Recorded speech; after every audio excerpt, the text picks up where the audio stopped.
Guys, my name is Darren Fenster, and I'm the outfield and base running coordinator with the Boston Red Sox. And today I'm going to be talking about base running in the light of it being the game's most detailed skill.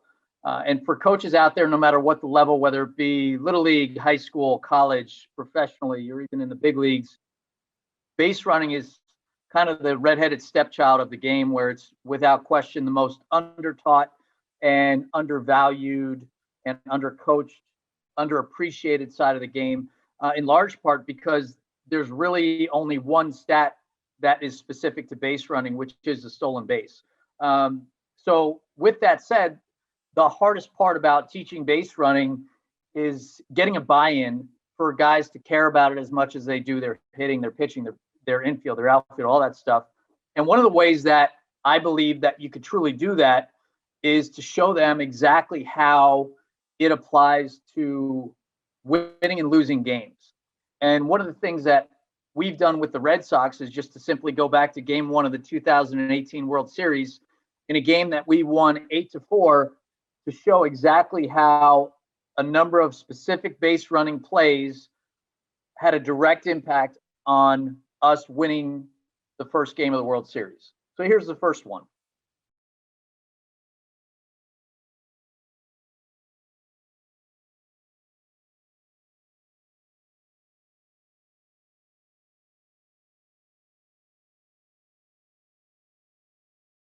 First inning, so Mookie goes ahead and he steals second base.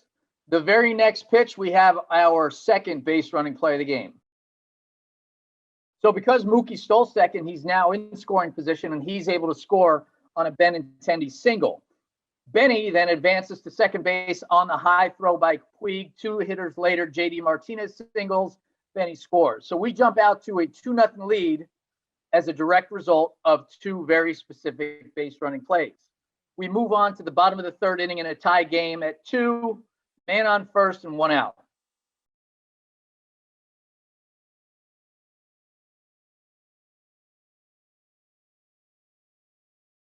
They challenge that, and Steve Pearce beats out the play, and the inning was extended.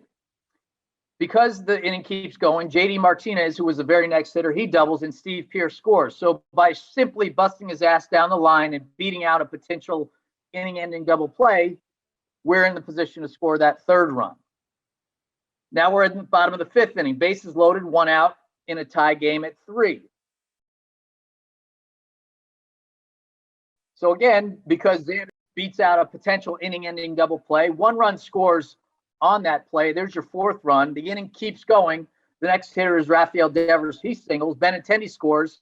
So the first 5 runs that we scored in the 2018 World Series can all be tracked back in some way, shape, or form to base running. So I mentioned that base stealing is the only stat that is kind of a reflection of whether or not somebody is a good base runner, and that's kind of a misguided thought.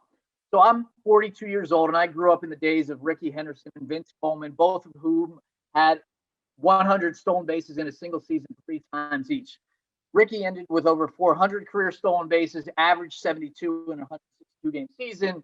Vince Coleman finished with 752 career stolen bases. He averaged 89 in a 162-game season.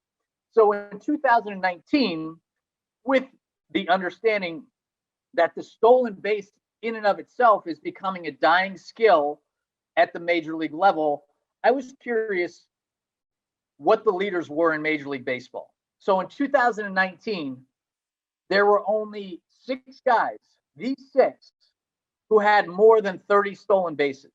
And so 30 on the surface may sound like a lot, but the reality is that it's really not more than 1 a week over the course of an entire major league season. So guys just don't run as much as they used to back in the day. The change in the philosophies of a lot of teams, where with hitters trying to do so much damage, you could make the argument that players are already in scoring position at first base relative to that need to get to second base to be able to score on a single. So this is the point that I try to get across to our players, that there's only a tiny number of guys who are coming up through a minor league system who have the chance to be impact-based stealers at the major league level. So not everybody is going to be a base stealer. In fact, very, very few guys are going to be what you would consider a base stealer at the major league level. But every single hitter has a chance to be a base runner and impact base runner at the major league level.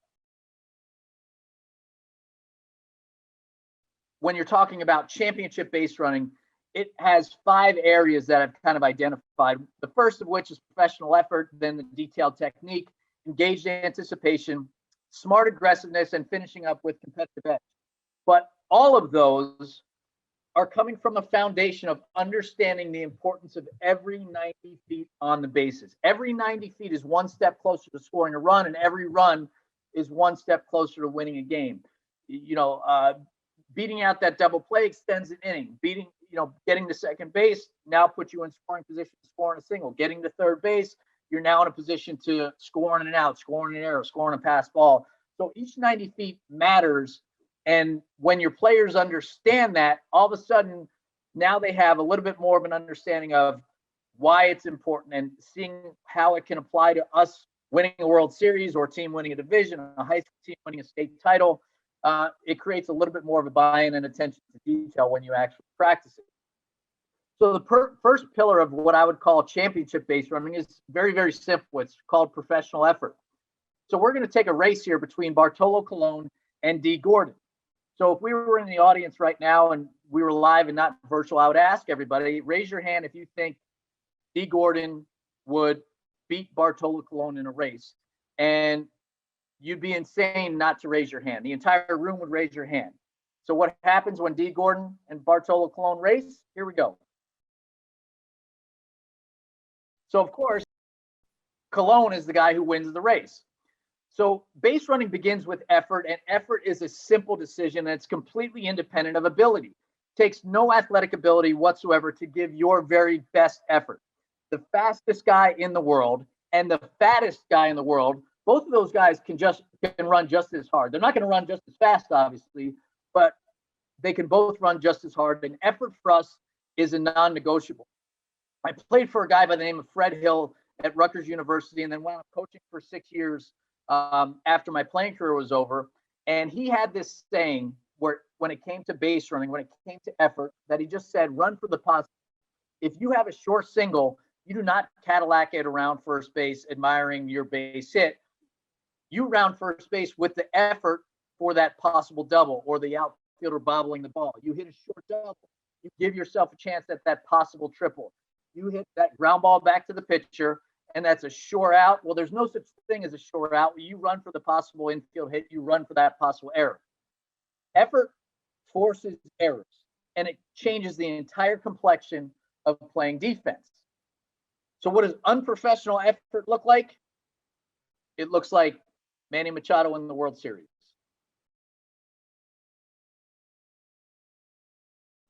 So Manny Machado, thought he hit a home run, took his time getting down the line, was unable to get to second base on a ball that probably should have been a double.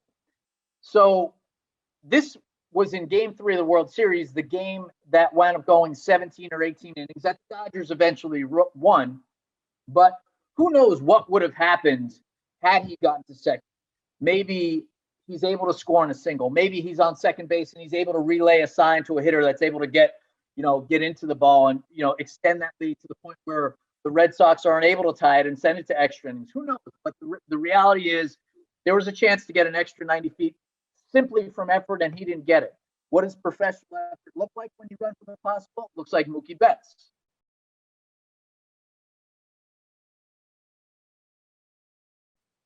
The next pillar of championship base running is detailed technique. Base running is a skill. It's not an athletic ability. It's a skill no different than how hitters work on their swings, infielders work on their technique, fielding ground balls, pitchers on their delivery, and so on and so forth. Some of those skills include how you get down the line to first base, the route that you take, what part of the base that you touch, how you take your primary lead, when to time out your secondary lead, the things to look for while running. All these things are skilled that we can practice and we can work out on a daily basis. So the detailed technique of how you get down the line from home to first, there's only 3 ways we could get down the line. There's a ground ball that stays on the infield, and that is your straight line through the base. There's a ground ball that starts on the infield and then gets through, or it's an error. That is the question mark route that, for whatever reason, is ingrained in players' heads. And that's the one that we want to eliminate at all costs unless we have that ground ball that gets through. On a ball to the outfield or a ball in the air off the bat, base hit off the bat, whatever the case may be, this is one where we are creating our angle early, right out of the box, so our entire route is a speed up. When we're doing the question mark route home to first, we have to slow down to create that angle. When we create the angle early out of the box because the ball's in the outfield, because we know we don't have to run through the bag, we can create a wide angle early, and we can almost use that base to kind of shoot us through to the next base. The detailed technique, something so simple, but yet people screw it up all the time because they don't think about it. When we're running through the base, we want to touch the front part of the base. Why touch the front part of the base? Because when you get to the major league level, it's no different than at the amateur level, but at the major league level, there's replay. And if you run 91 feet instead of running 90 by touching the middle part of the base, that may be the difference between being out and safe. And when we're rounding the base, if we touch the inside part of the base, that puts us in the best position to be as close to a straight line to second base or to third or to score than if we're hitting the middle part of the base or the outside edge of the base. Ideally, when we're rounding the base, we want to touch it with our right foot, but we don't want to slow down in order to get it with our right foot. So if it comes up, great, gives us a little bit more leverage to use the base with. Otherwise, we're just trying to go as fast as we can, as quick as we can. The detailed technique of taking your primary lead. As soon as you come off the base, your eyes go directly to the pitcher. If you don't know your steps and you know your distance by knowing your steps, you're constantly looking back at the base to see how far off you are. When you know your steps, your eyes go right to the pitcher. And when you do that, now the pitcher can't do the quick pick without you seeing him come over right away. If your head's down, if you're looking back at the base and the pitcher throws over, that may be that split-second decision where he's able to get you because he saw the window with your eyes off of him. You want to know yourself when you're taking that lead. Fast guys might be able to take more. Slow guys might have to be able to take less. If you know the pitcher's move, is it a good move? Is it a bad move? Is he athletic? Is he slow? That may indicate where you may be able to extend a little bit or back off a little bit. And then the last part here is what I call having a poker face, or call it a poker lead. There are guys that they take a certain lead a certain way when there's no steal on. But then as soon as they get that sign for the steal or the hit and run, all of a sudden they extend their lead by another 2 steps. They get into a lower crouch. Some of the guys even have a smile on their face where everybody in the ballpark knows that they're going to lead, they're going to go. So the lead in a perfect world should look identical when you are running to when you are not. When we talk about leads at second base, think about, are you running straight to third or are you running to score? And the reality is there's only 2 times that we're going to look to go directly into third base in that same straight line that we would on a ground ball that stays on the infield. And those are if a sacrifice bunt is on or if you're trying to steal the base. So in every other instance, and I'm kind of throwing out that ground ball to deep short where it goes to third because that's one of those outlier plays. In every other instance, we're probably creating some kind of an angle to round the base and to be in a position to score. So for us, rather than just saying with 2 outs, we're going to lead behind the baseline, every lead is a deep lead. So when I say a deep lead, that doesn't mean we're standing out by the shortstop. It just might mean 4 or 5 steps behind the baseline to create that angle early in the same way we create an angle early out of the box going from home to first to be in a better position to cut the bag into score. The detailed technique of timing out your secondary. This is one where we want to work off the pitcher as well as the pitch in a low, quick, athletic shuffle. The idea is to touch down, to time our secondary out for when the catcher catches the ball. So if you time that out correctly, then you're actually going to be in the air when the ball is hit. And so if you're in the air, that's creating a really quick bounce, a quick twitch, and a great jump off the bat versus coming down a little bit early where you have to stop, you're stuck in the mud, and you have to start all over again. So when thinking about timing out the secondary lead, guys who are infielders and outfielders should try to think about timing it out the same way that they would their pre-pitch. The same premise applies. We want to be quick to be able to get a great jump. If there's no contact, we take our secondary to get out, and then we get a quick secondary shuffle back to the base, so we're not leaving a window for a catch of a back pick. Secondary lead is what gets you your jump on contact, and the jump may be the difference between being safe or out. It may be the difference between beating a force at second or being safe or out when you're trying to go first, third. Then we're talking about what your head is supposed to do, the technique of where your eyes go. We are running to see. Our head should always be on a swivel. Sometimes you hear coaches say, run with your head down. Others constantly say, run with your head up. But the reality is our head is going to be all over the place because we need to see where's the ball. Ball in the outfield or the ball in the infield. We want to see the fielder. Did they catch it cleanly or did they boot it in or did it get through? We want to be able to see the runner in front of you. There may be a runner on first base when you hit what you think is a short double and they hold at second base. So if you don't see that runner in front of you, you're going to run up to him and run up to him now. What's the third base coaching? What's he saying? Is he waving you around going first to third? Is he sending you home? We have to be able to see him. Can you see the base? We have to look down to see the base. Did the ball get back in cleanly? This is one where think about just a nice, easy single. Guy gets out and realizes that the ball's been fielded, and he just turns around and walks back to first base where that ball may be mishandled coming back in, and it may be a window to get an extra 90 feet. Our eyes are what see the game, and it's the game that's going to tell us when to run. The next pillar of championship base running is engaged anticipation, and this is our mental mindset because base running is as much a mindset as it is a physical skill. We want to become a base runner mentally. There's a base progression once we actually get in things that we're supposed to be thinking about, thinking of things ahead of the pitch, thinking ahead of the ball in play. When we become a base runner mentally, this is the epitome of how guys are able to separate the game and are able to transform their mind from hitter to base runner. The second the ball is put in play, something has to register where they go 100% from being a hitter to 100% being a base runner.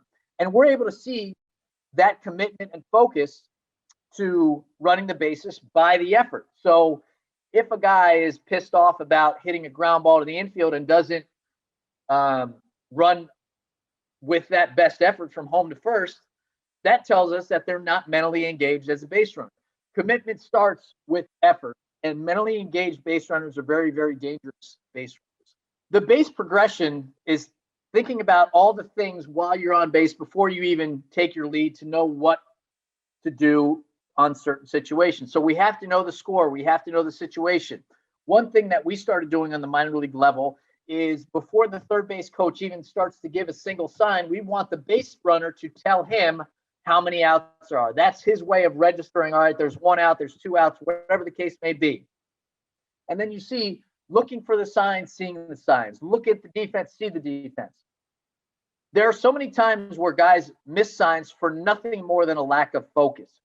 It's not that they're not looking at the signs, it's that they're not so focused that something registers in their mind that the steal is on, or the bunt is on, or the hit and run is on. It's not because they weren't looking, it's because they didn't register, because they didn't focus. They have to be able to see those signs, see what they are looking at. When we talk about seeing the defense, the same premise applies. And in the age of the shift, it's not just checking where the outfield is playing, it's also checking where the infield is playing to know certain details that are going to help determine our decisions on a ball in play. When we talk about thinking ahead of the pitch and thinking ahead of the play, that has to do with the stolen base. Thinking ahead of that pitch. Are we stealing it on the pitcher because he's got a slow delivery because we saw that previously? Or are we stealing it on the pitch where we think it's going to be a breaking ball in the dirt? Thinking ahead in terms of the dirt ball. If we expect every pitch is going to be a dirt ball, then we're going to be able to get a great jump. It's like we're in go, go, go mode until we're not. The mindset is no different than a hitter in BP when they're in yes, yes, yes mode until they're not. When we think ahead of the ball in play, knowing the defense will give us an idea of understanding whether a ball will drop or get through, and we don't have to actually see it. get through. We don't have to wait for that fluke to drop to actually go. If we're on second base, we're ready to read a ball in front of us, knowing those 5 ways to get over on ground balls to the left side. And then there's the backside advance where instead of being happy with a single or happy with a double, if you round a base or if you give that effort and you're thinking about an outfielder coming up or the relay man coming up and making a really high throw, we don't even have to break stride to advance to the next base because we've been thinking about it the entire time. So what does thinking ahead of the ball in play look like? Here we go. Before the ball was even put in play, before he even took his lead, he saw the defense and said to himself, there's a ground ball to the right side. Third base is going to be wide open, and I'm just going to go. And it worked out. Why is this play such a big deal? Why is that extra 90 feet such a big deal? Because anticipation got an extra 90 feet, and the extra 90 feet got us a run, and you never know what run is going to be the decisive run of a game. The next pillar of championship base running is smart aggressiveness. The smart part. The game combined with the read are going to dictate our decisions. Are we making smart decisions when to go or when not to go? The aggressive side, the idea of trying to get to second base to be able to score on a single, the idea of trying to get to third base to score on an out, an error, a wild pitch, an infield hit. There are 25 more ways to score from third than from second. So having that aggressive mindset to get to that next base will always give us a better chance to score runs. And if it's a smart decision, it becomes a little risk reward. So here's an idea of what smart aggressiveness looks like. And before we hit play, we're going to set the stage. We are down 4-2 in the top of the 8th inning, 2 outs. Men on second and third. So Jackie Bradley Jr. on second represents the tying run. Andrew Benintendi is up. Benintendi got a base hit, and he wasn't happy with being on first base. He was not going to be satisfied with just staying on first base. So he rounded first, knowing that the game had the potential of being tied. If the throw goes home, he's standing on second base. As he's rounding first, he sees Michael Brantley pick up the ball and just lob it in. So the game is now tied, but he's taking a chance on a lob, and it just didn't work out. Which brings us to a very, very important part about base running. It's okay to make outs on bases. In fact, I believe that great base running teams have to make outs on bases because it's that risk reward. Safe teams are rarely taking chances on getting that extra base, and the teams that aren't taking that extra base aren't giving themselves the chance to score those extra runs. Great base running teams make intelligent decisions, taking chances based on the game's variables, combined with their reads off the bat, and of the defense to challenge the defense to make a play to prevent that extra base. There are good outs. There are bad outs. There are situational outs that, depending on where you are in the game, it may be good, it may be bad. And there are executional outs where we might have just gotten a bad read or a bad jump. With those risks come outs, but also with those risks come a lot of runs. A part of smart aggressiveness is learning yourself and knowing yourself. Different players are capable of different plays. With regard to the stolen base, some might need better jumps than others or a longer delivery than the guy who can really run. On a dirt ball, it might not just be the down angle. You might need a bigger kick away than others. When it comes to stretching an extra 90 feet or getting a hustle double, the ball might have to be deeper in the outfield, or an outfielder being slower to get on the ball, or an outfielder who can't really run. The last pillar is the competitive edge.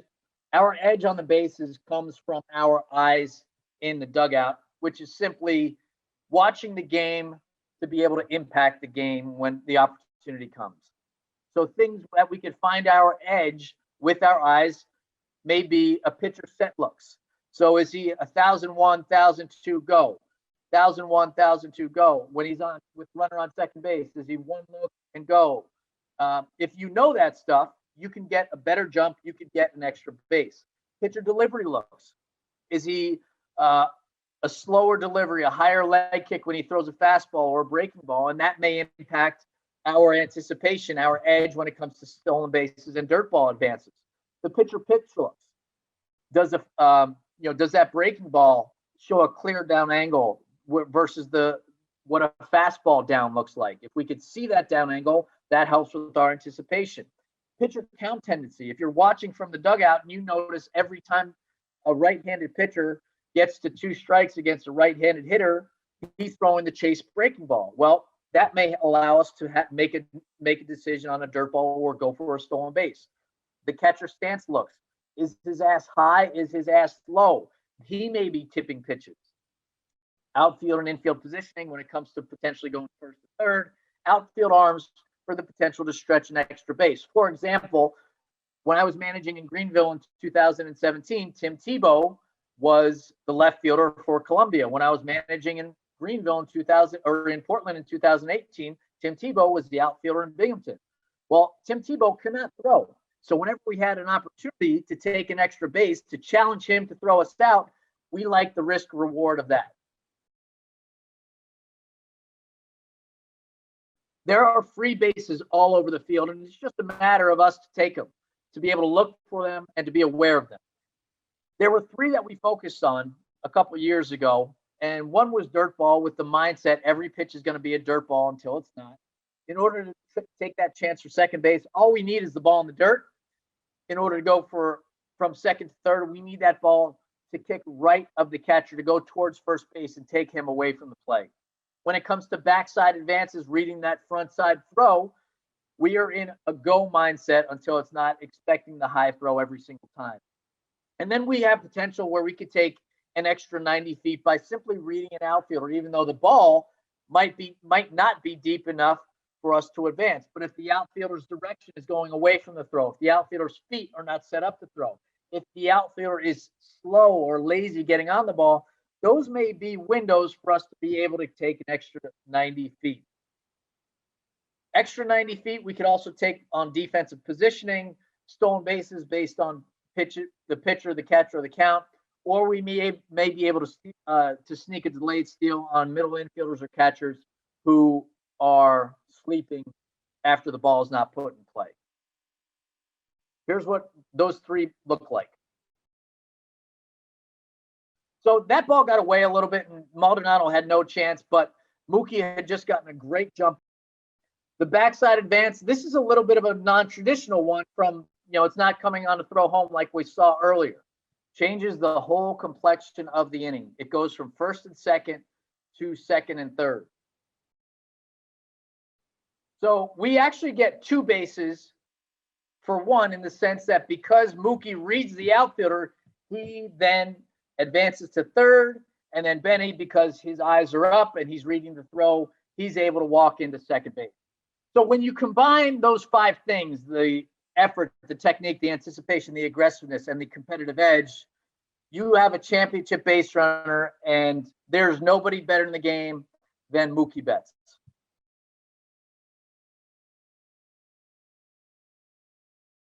The go-ahead run in the 8th inning of a game. Mookie scored from second base on a ground ball 10 feet in front of home. And with that presentation, it's base running, the game's most detailed skill. But just like anything else, you want to be great at something, you got to find a way to work on it every single day.